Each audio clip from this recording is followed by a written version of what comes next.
Nesse nosso encontro noturno de Jesus, esse homem chamado Nicodemos, ele vai se encontrar com Jesus, e como diz o versículo 1 aqui, no versículo 2, diz que ele foi de noite ter com Jesus.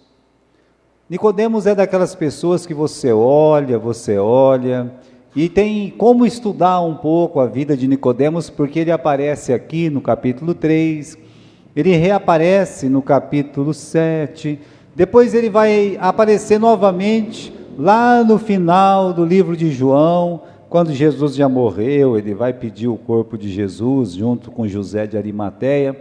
Então ele é um personagem até conhecido dentro das Escrituras, e com um currículo invejável.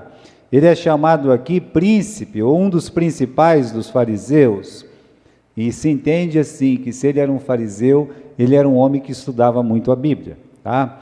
E ele cresceu dentro da religião dele, ele era aquele tipo de crente que ele cresceu dentro da igreja, e ele galgou dentro da igreja dele, até chegar nos postos mais altos, e ser chamado aqui de um príncipe, né? O próprio Senhor, aqui no versículo 10, diz: tu és mestre. Isso é um título de respeito. Quando Jesus olha para Nicodemos e diz: tu és mestre em Israel, há um respeito com a pessoa dele. Dizer para ele, né, que você é uma pessoa estudiosa da Bíblia, e era mesmo. Para chegar nesse posto de mestre, a pessoa lá, como um judeu, praticante da religião dele, ele estudava muito, mas muito mesmo, desde pequeno. E aí ele poderia falar da Bíblia, poderia explicar partes da Bíblia, decorado assim, uma pessoa que tinha uma boa parte das Escrituras na sua mente. E ainda mais, ele fazia parte do Sinédrio, ele era uma espécie de senador, um senado religioso que havia em Israel. Então, irmãos, quando eu olho para Nicodemos, eu sempre lembro de Paulo, porque Paulo falava assim: eu era um estudioso, ou seja, eu era um fariseu também, e eu fui assim, circuncidado ao 8º dia, eu era zeloso, aí eu era assim, do que a lei falava, eu fazia tudo certinho. Meus irmãos, eu imagino o Nicodemos assim, no mesmo nível, ou até acima do nível do Saulo de Tarso, antes dele se converter. Aquela pessoa praticante, né? Não se contaminava, que lavava as mãos antes de comer, que era o costume dos fariseus, né? Ah, mas é o meu também, mas lá, se você não fizesse isso, você não podia nem entrar na sinagoga mais, né? Jejuando 2 vezes por semana, dava o dízimo, lia lá o paraxá dele toda sexta-feira, guardava a festa, guardava sábado, guardava todos os dias festivos, religiosos e santos, né? Esse era um fariseu, olha, assim, de dar inveja. Esse era o nosso Nicodemos. Por isso que Jesus olha e diz: tu és um mestre. Jesus não economiza no elogio, porque realmente é assim que ele era visto lá na sua cidade, diante dos seus pares, né? E aí, meus irmãos, ele vem aqui no versículo 2, ele aparece de noite, ele vem falar com Jesus, e ele tece elogios para Jesus no versículo 2. Olha lá: Rabi, bem sabemos que és mestre vindo de Deus, porque ninguém pode fazer esses sinais que tu fazes, se Deus não for com ele. Agora, irmãos, eu quero que os irmãos pensem um pouco, que esse homem religioso, ele ouviu falar de Jesus, como nós um dia ouvimos falar de Jesus, mas o que ele sabia de Jesus? Ele fala aqui no versículo 2, o que ele sabia de Jesus? O que Nicodemos já sabia, né? Então ele diz assim: olha, eu sei que o Senhor é um mestre. Ele é um mestre, e ele olhando para Jesus, ele reconhece um também. Então ele vê que Jesus, quando ele ensinava com autoridade. Ele ia lá e a multidão estava do lado dele, e ele sabia falar da Bíblia. Então ele, como um mestre, ele podia reconhecer um. Então ele olhou para Jesus e disse: tu és um mestre, né? Ah, Rabi, sabemos, ou seja, todos nós, estudiosos da Bíblia, nós que somos aqui fariseus, nós sabemos que o Senhor é um mestre, né? Nós sabemos. Agora ele fala uma outra coisa, nós sabemos que o Senhor é um mestre, que o Senhor veio de Deus. Isso é uma coisa interessante de um fariseu falar. Assim, nós sabemos que és mestre vindo de Deus. O judeu, meus irmãos, ele reconhecia que algumas pessoas realmente eram enviadas de Deus, tais quais os profetas. E aqui Jesus, então, ele recebe um elogio, podemos dizer, muito agradável de Nicodemos. Quando ele olha e diz, o Senhor é um mestre, né? A gente vê que o Senhor é um mestre, e a gente vê que o Senhor é um homem de Deus, que o Senhor veio de Deus.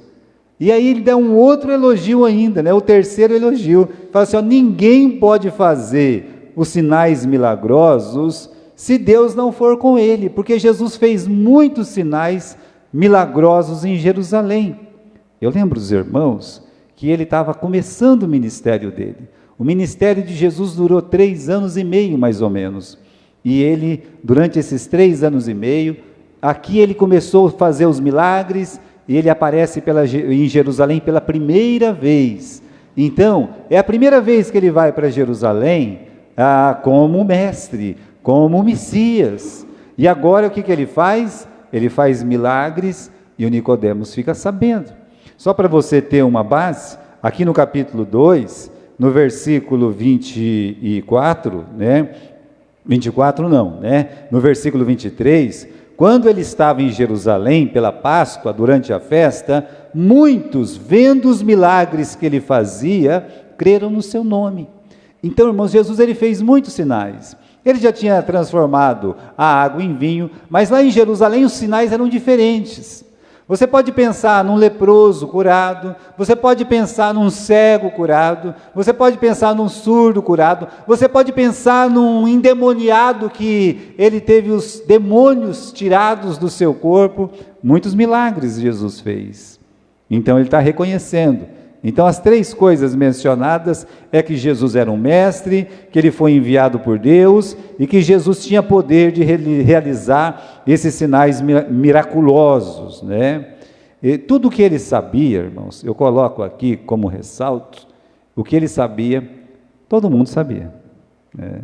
Era uma coisa assim que, na cidade, as pessoas já estavam sabendo que tinha um mestre ali. Então não era novidade alguém dizer o que ele disse. Ele sabia o que todos sabiam e ainda é conhecer Jesus de uma forma superficial. Então o que você sabe de Jesus? Pense um pouco, o que eu sei de Jesus? Jesus nasceu, que o nome da mãe dele era Maria, que o nome do pai era José, que ele foi concebido pelo Espírito Santo, que ele nasceu lá em Belém, que ele viveu em Nazaré, que ele com 12 anos foi lá para Jerusalém, que ele começou o ministério dele, transformou água em vinho. O que mais que você sabe de Jesus? Bem, eu conheço muitas coisas sobre Jesus. Olha, você pode conhecer muitas coisas sobre Jesus, mas apesar de conhecer muitas coisas, pode ser apenas um conhecimento superficial. Vamos dizer que você saiba todos os milagres que Jesus fez.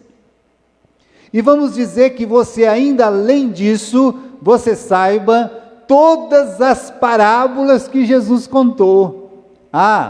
Um rapaz uma vez, ele disse, olha, eu já decorei o Sermão da Montanha inteirinho, que é capítulo 5, 6 e 7 do livro de João. Essa pessoa conhece muita coisa de Jesus. Então, apesar de conhecer muita coisa de Jesus, o conhecimento pode ser superficial, porque você sabe coisas que estão escritas na Bíblia, é a palavra de Deus, é a verdade, mas ainda é um conhecimento superficial. Sabe que nessa questão de conhecer, tem vantagem e desvantagem. Há vantagens e há desvantagens em saber algumas coisas sobre Jesus. Há vantagens, porque o próprio profeta disse, conheçamos e prossigamos em conhecer o Senhor. E se o pouco que você sabe, vamos dizer que você sabe pouquíssimo, tem aquele ladrão lá na cruz, Ele sabia pouquíssimo sobre Jesus, mas muito pouco mesmo, mas ele soube o suficiente. De repente ele olha para Cristo e ele diz, Senhor. Ele olha para Cristo e vê um santo. Ele sabia que Jesus não tinha cometido pecado, então ele olha para Jesus e vê um santo, aquele que podia tirar o pecado dele, e ele diz, Senhor, lembra de mim quando estiveres no teu reino. Ele não sabia muita coisa, mas ele sabia o principal, que Jesus podia salvá-lo. Se o pouco que a gente sabe for essencial, pode nos fazer sábio para a salvação, pela fé que é em Cristo Jesus, conforme Paulo falou para Timóteo, mas tem desvantagens, porque às vezes as pessoas sabem muito, não é nem pouco, sabem muito, mas assim, às vezes não é verdade aquilo que ele sabe sobre Jesus. Veja bem, tem aquela mulher samaritana que quando ela conversa com Jesus, ela aprendeu desde pequena que tinha que adorar a Deus num monte chamado Gerizim. Bom, tanto faz o monte que uma pessoa adora a Deus, mas ela foi ensinada que aquele monte era um monte santo, que aquele monte era um monte que Deus escolheu, e não era verdade. Ou seja, os pais dela, os seus avós, bisavós, tataravós, ensinaram para ela uma coisa errada. E aí quando ela olha Jesus, ela diz assim, os nossos pais dizem que é aqui, vocês ficam falando que é lá no Monte Sião, mas o livro de Salmos nunca diz, o Monte Gerizim, como é que fala? O justo é como o Monte Sião, que não se abala, mas permanece para sempre. A Bíblia não diz, o justo é como o Monte Gerizim, não. Meus irmãos, nós cantamos os cânticos de Sião, nós não cantamos os cânticos de Gerizim, então tem uma diferença. O que ela aprendeu, mas não era verdade. Às vezes o que a pessoa sabe não é verdade, porque não está escrito na Bíblia, tá? E o que nós sabemos sobre Jesus pode ser insuficiente, não é o suficiente para nos levar para o céu.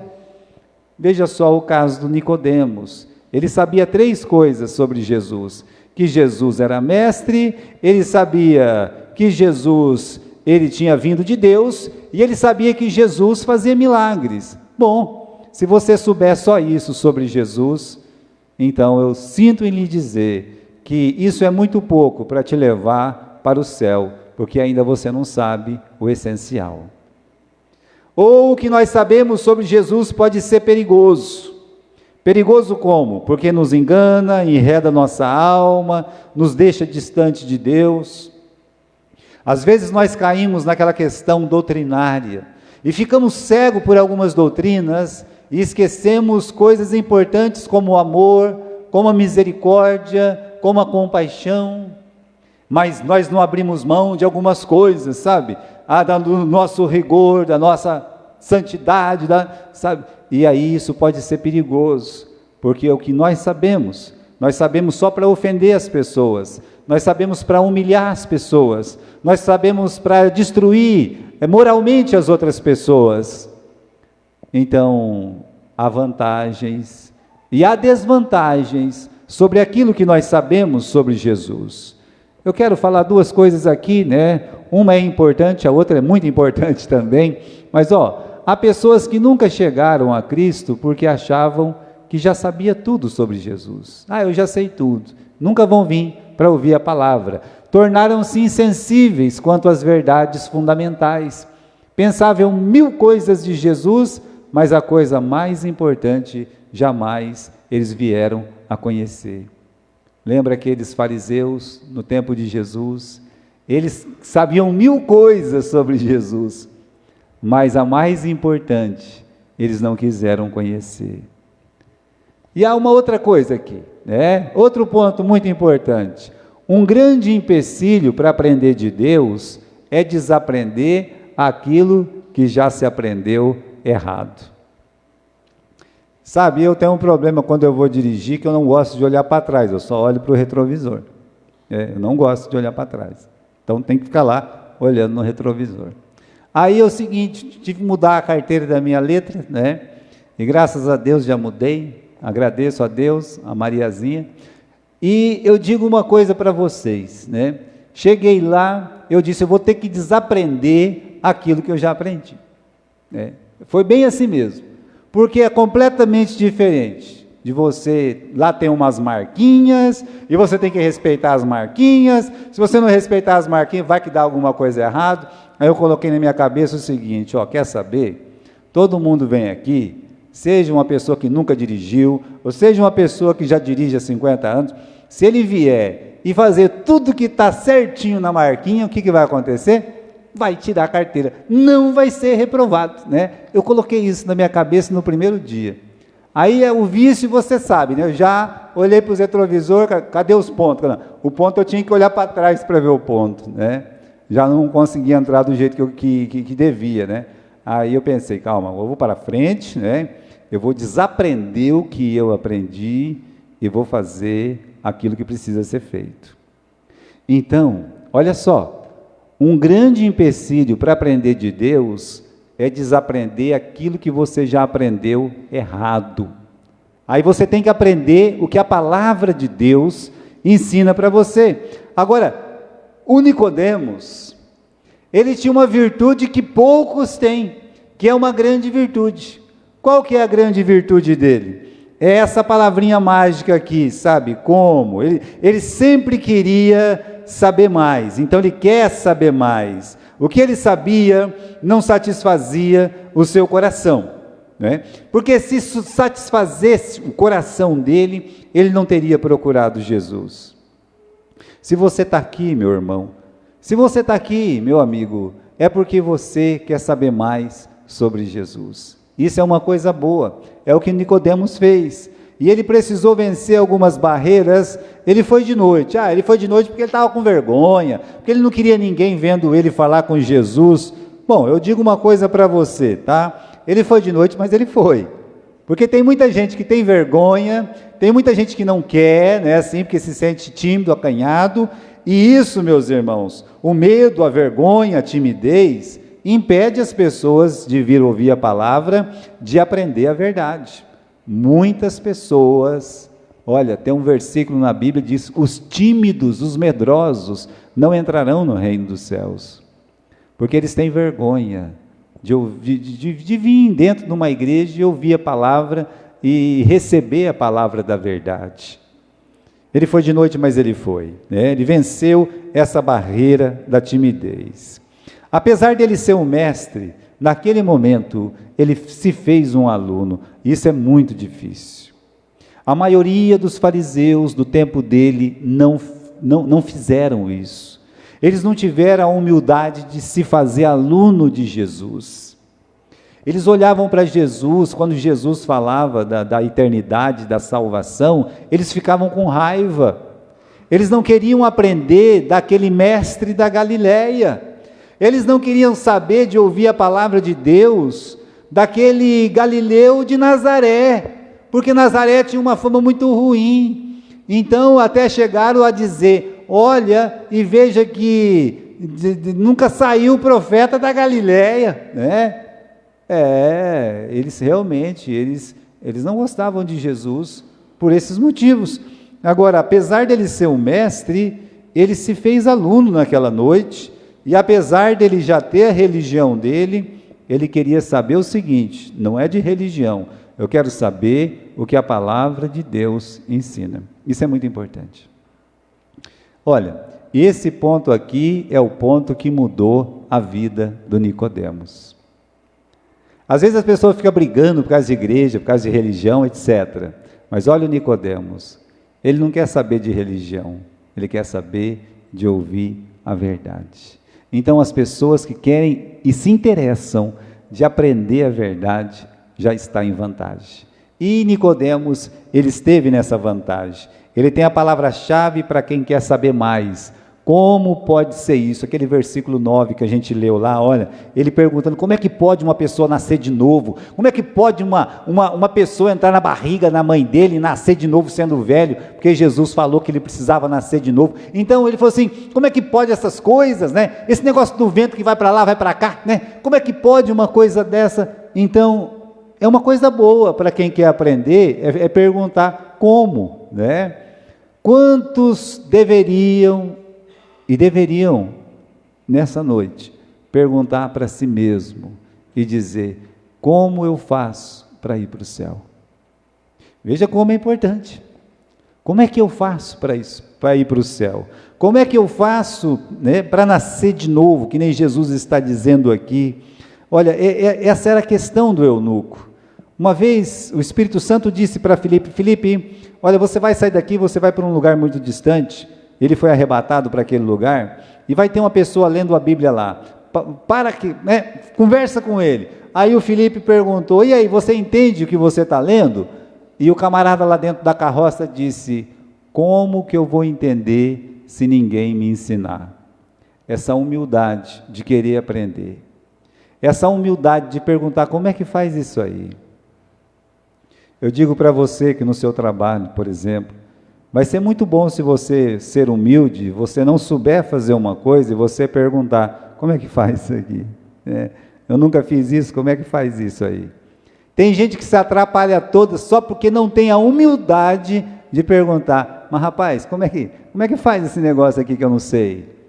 Tenha humildade. Agora, muitas pessoas, elas precisam ter essa humildade espiritual de dizer assim: como é que eu faço para ir para o céu? Olha, o Nicodemos, ele era mestre. Ele pergunta no versículo 9, vamos lá comigo no versículo 9. Nicodemos respondeu e disse: como pode ser isso? Aí Jesus disse: você é mestre e você não sabe disso, né? Sendo um mestre? Muito bem, meus irmãos, vamos para alguns pontos importantes na vida do Nicodemos, desse negócio de conhecer, né? Nicodemos, ele sabia algumas coisas, ele foi humilde para querer aprender aquilo que ele não sabia, mas o que é que ele não sabia? Por exemplo, Nicodemos, ele não conhecia o amor infinito de Deus. Ele não sabia que Deus amava o mundo. A maioria dos judeus ainda não sabem que Deus ama o mundo. Para os judeus, Deus ama Israel, e às vezes tão somente Israel. Eles têm dificuldade de entender que Deus ama o mundo. Eu quero que você olhe para o versículo 16. Você tem a sua Bíblia aí? Então, o versículo 16.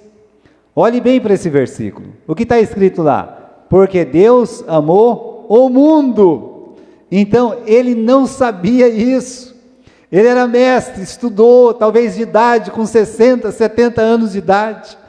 Ele estudava a Bíblia desde os 4, 5 anos de idade. Talvez ele tinha mais de 60 anos estudando a Bíblia, e ele ainda não tinha aprendido que Deus amava o mundo, porque ele era seletista, ele era nacionalista, ele achava que Deus só amava Israel. Não passava pela sua cabeça que Deus amava outros povos? Os filisteus, os judeus lá. É claro que os palestinos querem matar os judeus, mas os judeus também não gostam dos palestinos. E aí, meus irmãos, eles têm que entender que Deus ama os palestinos. Deus quer salvar os palestinos. Nicodemos não sabia que o mundo são todas as pessoas. Quando fala de mundo, não é só as nações. Quando nós falamos do mundo, nós estamos falando de todo tipo de pessoa. Deus, ele ama todos. Ele ama quem? Bom, Deus, ele ama o ladrão, lá da cruz ele amava. E tinha um ladrão, ele podia ser ladrão e caía ainda sobre ele a questão de ser um assassino. Deus, ele amava aquela meretriz que foi atrás dele chorando lá sobre os seus pés. Como nós podemos dizer que Deus, ele ama todos. Deus, ele ama o mundo. As pessoas têm que se converter, têm que se arrepender dos seus pecados, mas ele ama essas pessoas, e ele mandou Jesus para morrer por elas. Olha, sabe aquela, eu estava falando ontem lá no Morumbi, aqui em Marília tem uma Cracolândia, eu descobri isso, ali perto de onde faz os exames ali, de autoescola, literalmente tem uma Cracolândia, fica lá 10 de um lado, 5 do outro, 6 do outro, sabe, e eles ficam ali, coitados, mas Deus ama aquelas pessoas que têm dependência química. Deus ama os homossexuais, Deus ama as meretrizes, Deus ama os mentirosos, Deus ama os adúlteros, Deus ama o mundo. Foi por eles que Jesus veio. Então, irmãos, o Nicodemos não sabia disso. E às vezes também nós não sabemos disso. Não passava pela cabeça de um fariseu que um publicano pudesse ser salvo, que uma meretriz pudesse ser salva. Sabe qual que era a questão deles com Jesus? Eles falavam assim: ele fica pregando para as meretrizes e os publicanos. Ele fica dando atenção para essas pessoas. Ele come com as meretrizes e com os publicanos. Essa era a questão dos fariseus com Jesus. Então, Nicodemos não conhecia esse amor infinito de Deus.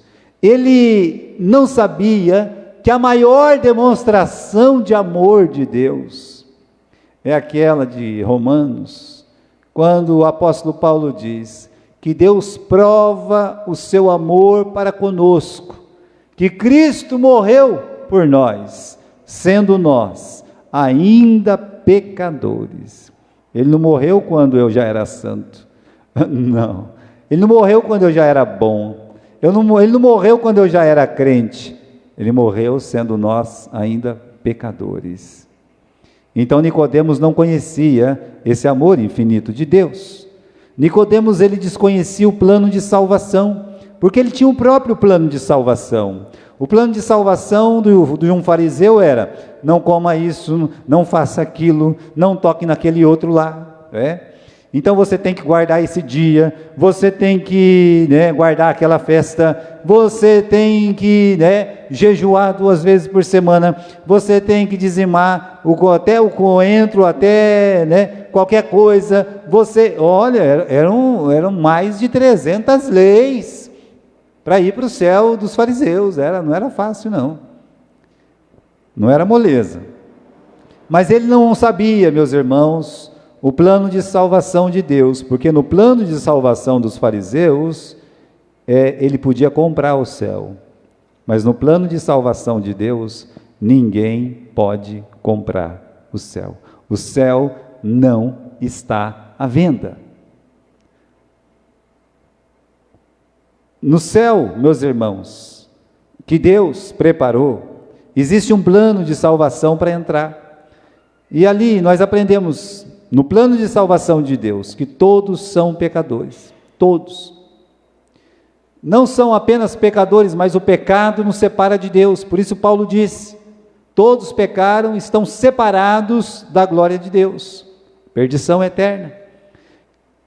Que o salário do pecado é a morte. Bem, você não está só perdido eternamente, é uma morte eterna. Você vai morrer como homem, mas vai morrer espiritualmente. Que Deus, ele não quer que o homem se perca, que Deus, ele fez provisão para o pecado. O Nicodemos não sabia disso.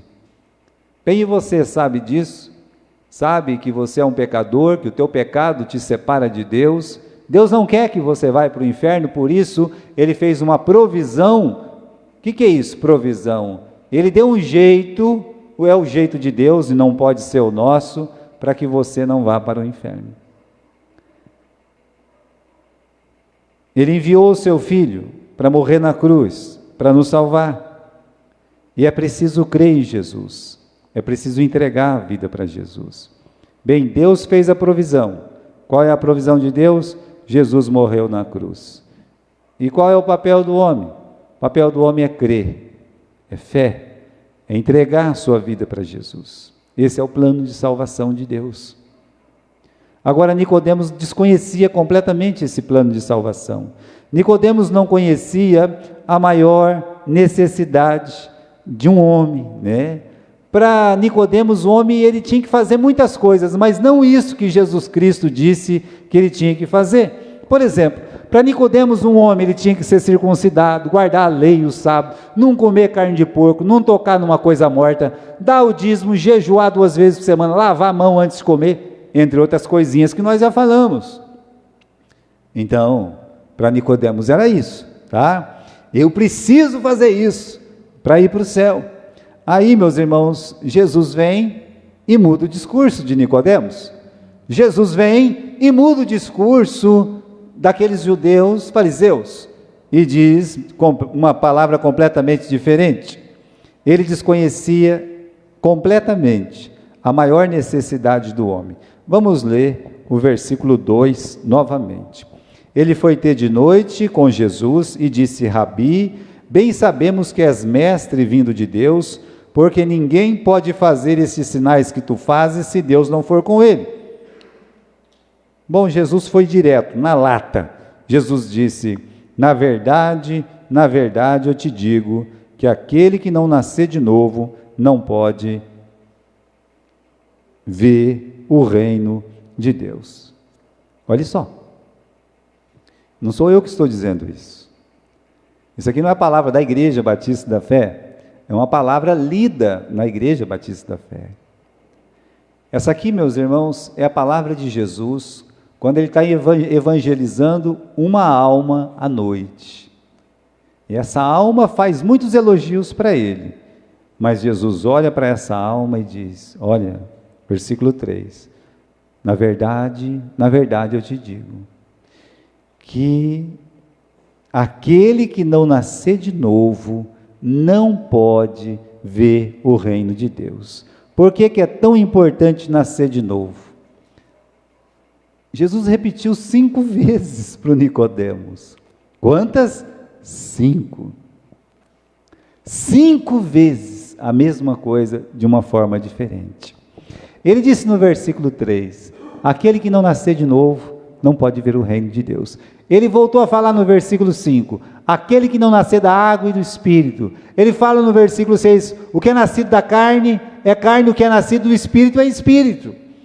No versículo 7, você precisa, é necessário nascer de novo. E no versículo 8, aquele que é nascido do Espírito. Olha, por 5 vezes ele menciona o novo nascimento. Ele faz questão de ressaltar que Nicodemos precisava nascer de novo. Por quê? Porque, meus irmãos, nós somos nascidos da carne, e a carne é inimiga de Deus. Primeiro isso.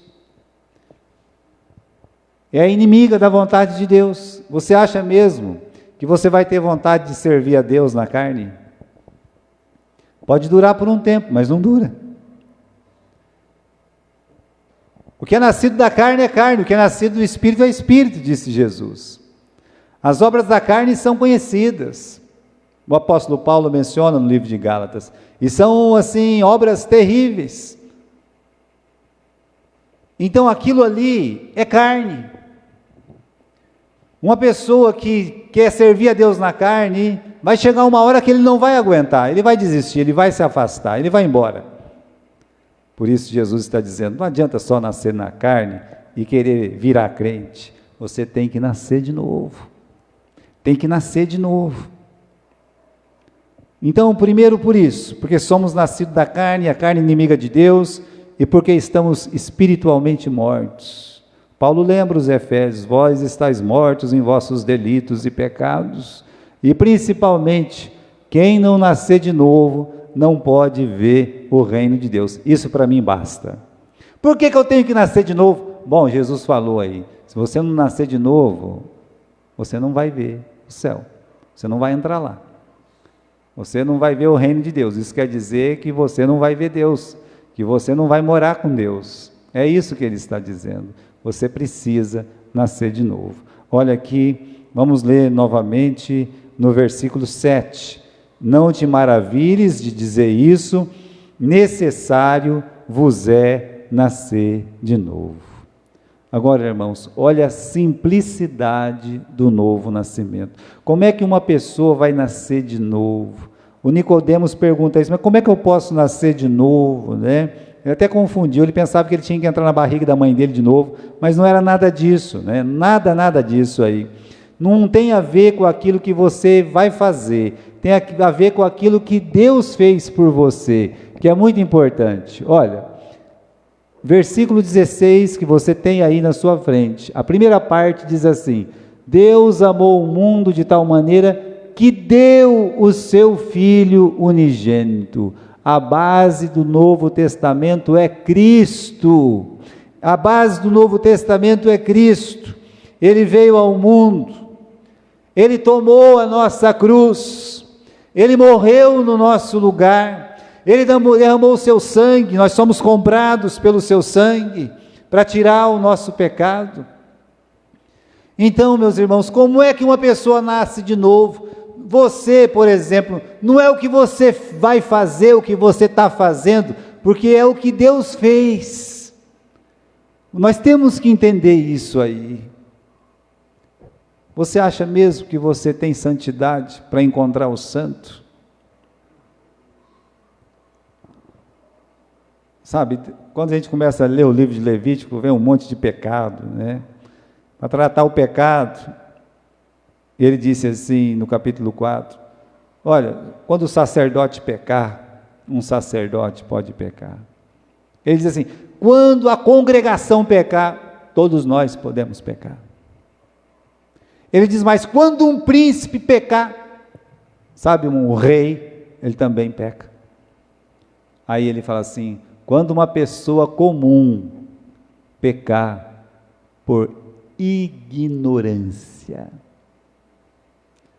mas essa pessoa nem sabia que ela estava em pecado.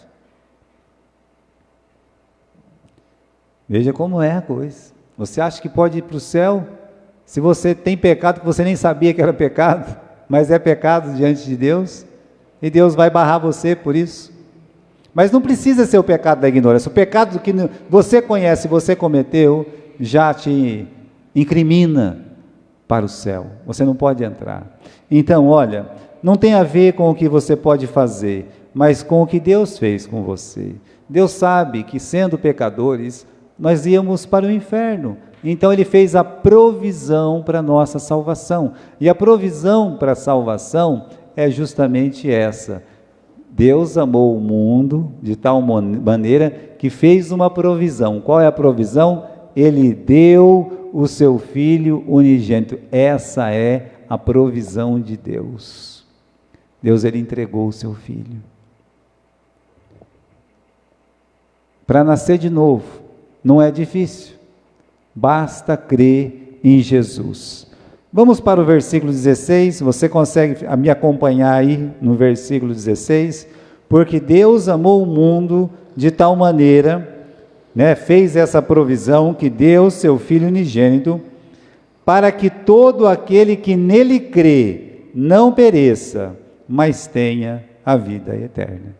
É praticamente uma repetição do versículo 15, que diz assim, para que todo aquele que nele crê não pereça, mas tenha a vida eterna. E ele disse isso no versículo 15, porque no 14 está escrito que importa que ele seja levantado, importa que ele seja crucificado. Então, irmãos, o novo nascimento é uma coisa simples, é uma coisa dolorosa, porque custou a vida de Jesus, mas é uma coisa simples, porque basta o homem crer em Jesus como seu único e suficiente Salvador.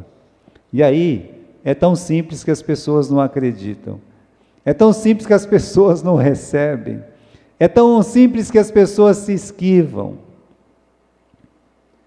Olha, a natureza do Novo Testamento, do Novo Nascimento, né? Jesus usou o exemplo do vento aqui. Eu queria ler com vocês no capítulo 3 e no versículo 8. Ele faz um exemplo do vento. O vento assopra onde quer, ouves a sua voz, mas não sabe de onde vem, nem para onde vai. Assim é todo aquele nascido do Espírito. Ele usa o exemplo do vento, porque o vento é invisível, o vento ele é soberano na sua ação, porque o homem não pode controlar o vento, né? E ele pode ser ouvido. Apesar dele não ser visto, ele pode ser ouvido. Está falando do novo nascimento. Como é que funciona esse negócio do novo nascimento? Então, o novo nascimento, ele tem um aspecto invisível, como o vento é invisível. Não, mas eu pude ver lá aquelas folhas indo. Não, você viu as folhas, meu filho, você viu a poeira, você não viu o vento. Vento você não vê. Você vai lá, tem aquele compressor que enche aquele monte de pneu, mas você não vê, não tem jeito de ver o vento. Então, você não produziu o seu próprio nascimento. Não produziu. Sabe, as nossas crianças que estão aqui, elas não produziram o próprio nascimento. Foi o pai e a mãe delas que produziu o nascimento delas. A mesma coisa é o nascimento espiritual. Você não produz o seu próprio nascimento. É um presente de Deus para você. É invisível, né? O novo nascimento só pode ser produzido por Deus. É como ele disse, o vento assopra onde quer, ou seja, Deus também, Ele sopra onde Ele quer, Ele sopra no coração que Ele quer, Ele sopra no coração das pessoas que estão aqui dentro. Não teve a feirinha de manhã? Pode ser que Deus soprou em algum coração lá, que ele se converteu, com aquele pessoal que canta lá e evangeliza. Deus, Ele pode levar um pregador lá na Cracolândia de Marília, e soprar no coração de uma pessoa lá. Deus pode ir no presídio e soprar no coração de alguém que está lá. Isso já aconteceu muitas vezes. Sopra onde quer. Não somos nós que escolhemos quem vai ser salvos. É Deus. É Deus. Então, meus irmãos, essa ação invisível, esse sopro de Deus, e esse sopro é sentido pelo pecador. O pecador, ele sabe que Deus soprou no coração dele. Ele recebe aquela palavra. Hoje de manhã, estudando sobre a conversão de Lídia, Paulo estava na beira de um rio pregando, e ela estava ouvindo. Um monte de mulher estava ouvindo, só ela foi tocada, e ela soprou no coração dela a palavra de Deus, e ela foi salva. Então é assim o novo nascimento. Se o Espírito Santo soprar no seu coração, você vai saber, como eu soube, quando Deus soprou no meu coração. E aí, esse sopro, né, vai fazer algumas coisas. Bem, esse é o aspecto invisível, tá? Mas temos o aspecto visível, porque o vento você não pode ver, mas você vê o efeito do vento. Lá naquela costa oeste dos Estados Unidos, mais no sul, né, tem muito daqueles pé de vento, né? Tem muito aqueles torneios, como é que chama, né? Furacão, e vem, às vezes vem um, vem dois, vem três, é um atrás do outro. Você não vê o vento, mas você vê que ele se forma, e você vê levando casa, você vê levando carro, você vê levando gente, você vê levando animal. Oh, que coisa! Nós não podemos ver, mas nós podemos sentir os seus efeitos. A mesma coisa é o novo nascimento. Nós podemos sentir os efeitos do novo nascimento, da nova criatura. Paulo diz que aquela pessoa que está em Cristo é uma nova criatura. E essa nova criatura, ela vai ser conhecida pelos seus novos hábitos, pelos um gosto diferente. Sabe, a carne gosta de uma coisa, mas o homem espiritual, ele passa a gostar de outra coisa. É por isso que sempre tem aquela conversa, mas você não está fazendo mais isso? Não estou. Mas não é porque ele não quis mais e coisa e tal. O Espírito Santo no coração dele, aquilo não tem mais valor para ele, não tem mais sentido. É o Espírito Santo. As aspirações dele são diferentes, e principalmente o seu amor a Jesus, a sua fé, a sua esperança de salvação. O Espírito Santo produz isso no seu coração. Então, o novo nascimento, ele tem um aspecto invisível, que o Espírito Santo vai soprar aí no seu coração. E quando o Espírito Santo soprar no seu coração, assim como acontece com o vento, as pessoas vão perceber que você entregou a sua vida para Jesus. Primeiro, porque você vai querer falar para as pessoas que você entregou a sua vida para Jesus. Irmãos, aquele encontro com Nicodemos, com Jesus, mudou a vida do Nicodemos, mudou completamente. Sabe, ele foi no escuro, mas ele não voltou no escuro. Ele só foi no escuro. Ele voltou com um coração iluminado. Ele voltou diferente, porque aquele encontro mexeu profundamente com ele. Não era mais o mesmo Nicodemos. Ele vai encontrar novamente, meus irmãos, as pessoas, os seus pares. Você sabe que, virando aqui no capítulo 7, abra comigo no capítulo 7 do Evangelho de João, né? Abra aí comigo no capítulo 7 do Evangelho de João.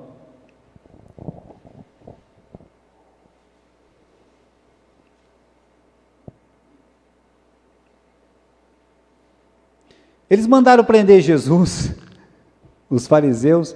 Aí os camaradas que foram prender Jesus voltaram. E voltaram e disseram assim: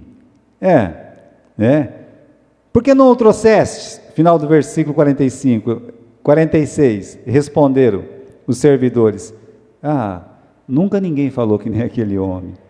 Aquele homem começou a falar, e ele falou de um jeito. A gente não teve coragem de pegar ele, a gente não teve coragem de prender ele, porque nunca ninguém falou como ele. Aí eles ficaram bravos, versículo 47, responderam os fariseus: vocês também foram enganados, porventura creu alguns dos principais dos fariseus? Essa plebe maldita não sabe de nada, não sabe da lei. Aqui eles ficaram bravos. Vocês são uma multidão, vocês é aquela multidão que não sabe nada, vê se algum principal fariseu creu nele.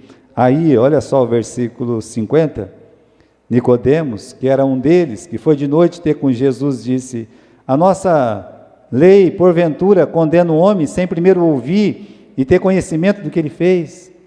Nicodemos está defendendo Jesus, dizendo assim: mas calma lá, vocês querem prender um homem sem ouvir, sem saber o que ele está fazendo? Responderam eles e disseram: és tu também da Galileia? Examina e verás que da Galileia não tem nenhum profeta. Pronto, acabou. É ou não é um Nicodemos diferente? No meio de todo mundo, ele se levanta e diz: não é justo prender um homem como Jesus, não é justo. Sabe por quê? É o sopro que eu falei do Espírito Santo. Coisas visíveis começam a acontecer. Tudo começou a ficar diferente no coração dele. Algumas coisas deixaram de ser tão importantes. Sabe aquele aparato eclesiástico, os títulos, os lugares, as roupas, as festas, o sábado? Sumiu. Deixou de ter sentido no coração dele. A reunião de Sinédrio, eu acho que você já deve ter visto. Aquilo é para mim, meus irmãos, até me embrulha o estômago. Uma pessoa ganhar lá, sabe quantos mil, para colocar uma toga e uma capa no nosso presidente do Supremo. Como se um homem não conseguisse colocar o seu próprio paletó e o seu próprio chapéu. Mas é porque eles são semideuses, né? A própria cara que eles já fazem é diferente, né? Desse jeito. Daí para pior. Capaz que eu sou preso também qualquer dia por causa disso. Mas um fariseu que estava no Sinédrio era muito parecido. Eles sentavam lá e eles que decidiam tudo. Eles decidiram o futuro de Jesus, lembra? Foram eles que condenaram Jesus e mandaram Jesus para Pilatos. Olha a força que eles tinham. Ele era um deles. Nicodemo, aquilo parou, não tinha mais sentido. Sabe por quê? Porque quando eles conseguiram matar Jesus, mas ele morreu por nós, aquela morte nos valeu. Nicodemos, ele vai lá, junto com José de Arimateia, sem nenhuma vergonha, durante o dia, às 3 horas da tarde, em plena luz do sol, e diz: nós queremos aquele corpo para enterrar, nós queremos enterrar aquele corpo. Ele não tem vergonha nenhuma de Jesus. Então, meus irmãos, aquele encontro mudou a vida do Nicodemos, marcou a vida dele. Agora, se você encontrasse Jesus hoje, o que você acha que Jesus ia dizer para você? Eu acho que a primeira coisa que ele diria é o que está escrito aí no versículo 16. Deus te ama, meu Pai te ama, eu te amo também. Deus amou o mundo. Ele diria que morreu para te salvar, como ele fez com outros. Ele diria que você precisa nascer de novo. Versículo 7 aqui, vamos voltar lá, capítulo 3, versículo 7. Não te maravilhes de te dizer isso, necessário vos é nascer de novo. Por que é tão importante? Porque, final do versículo 3, quem não nascer de novo, não pode ver o reino de Deus. É por isso. Você tem que nascer de novo. Como é que eu faço para nascer de novo? É só você entregar a sua vida para Jesus. Só é o que está escrito no versículo 16. Deus amou o mundo de tal maneira que deu o seu Filho unigênito para que todo aquele que nele crê, você crê, para que todo é todo, todas as pessoas que creem em Jesus, o que está escrito no final do versículo 16? Não pereça, você não vai para o inferno, mas tenha a vida eterna.